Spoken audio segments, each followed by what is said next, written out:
All right, so let's install Vim and Neovim on NixOS. So we're going to go ahead and open up a terminal, and we're going to do this through the config file. So let's sudo. Now I can't. I have to use nano. Some people prefer. It's great for beginners, but yeah, I prefer Vim. This is why this is one of the first things I like to do. So for now, I don't have it yet. So using nano, etc, NixOS, and configuration.nix, your main NixOS configuration file. Just jump right in here. And there we go. Now we're going to scroll on down here until we see the place where our applications, our installed packages are.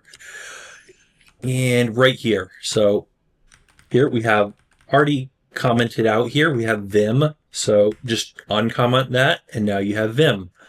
And you could put wget in there if you want. We're not doing wget today. So you have Vim, and then you have Neovim. So we're going to install both of those. I just, may as well do both of these in one clip here. Now let's exit out of here, save the buffer, and we're good. So now we're going to apply the change. So we're going to say sudo, and I feel like I should maybe zoom in a little bit. I think this is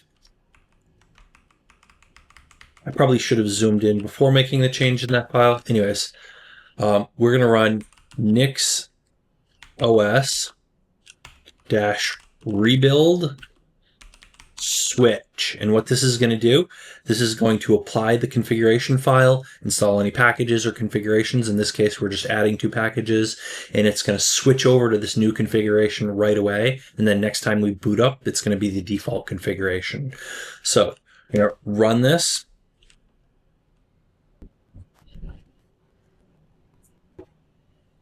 And there we go. We have Vim and Neovim installed. Let's test it out. Vim. All right, Vim is working.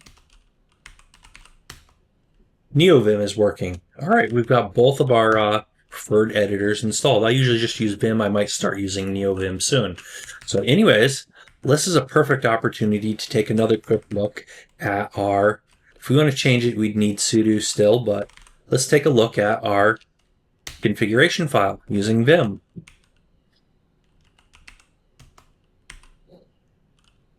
So right here, all right, we have user-specific packages, and right here, these are the packages we just installed, Vim and Neovim. It switches in when I try to highlight something, it switches to visual mode by default. I don't like that setting. I'm going to have to fix that, but for now, we're good. At least we've got Vim installed, right? You can use things like that. Oops. Yeah, you can delete the remainder of a line like that. I'm not going to save this because I didn't sudo to get in here. It has all the nice, searching and deleting lines and copying lines and all that. It's much easier than yeah, it's much easier for me. If you're a beginner and you're not used to Vim, it might be a whole lot harder for you. But anyways, that's how you install Vim on NixOS and Neovim. So that's about it for today. So, might want to give me a thumbs up if you found this video useful or interesting. Definitely leave a comment down below if you know something I don't know, or any comments, questions, anything you want to say. But also make sure you hit that subscribe button so you don't miss out on our other great tech content. Also hit the bell icon so you actually get a notification if we do come out with new content. We're going to be doing a ton of other great content, lots of Linux stuff, still doing Windows and Mac OS. We're also doing like hardware, software, electronics, servers, desktops, 3D printing, Raspberry Pis, robots, networking, and all that great stuff. So you don't want to miss out. Make sure you're subscribed and hit the bell icon. But that's about it for today. So as always, thanks for watching, and we'll see you guys on that next video.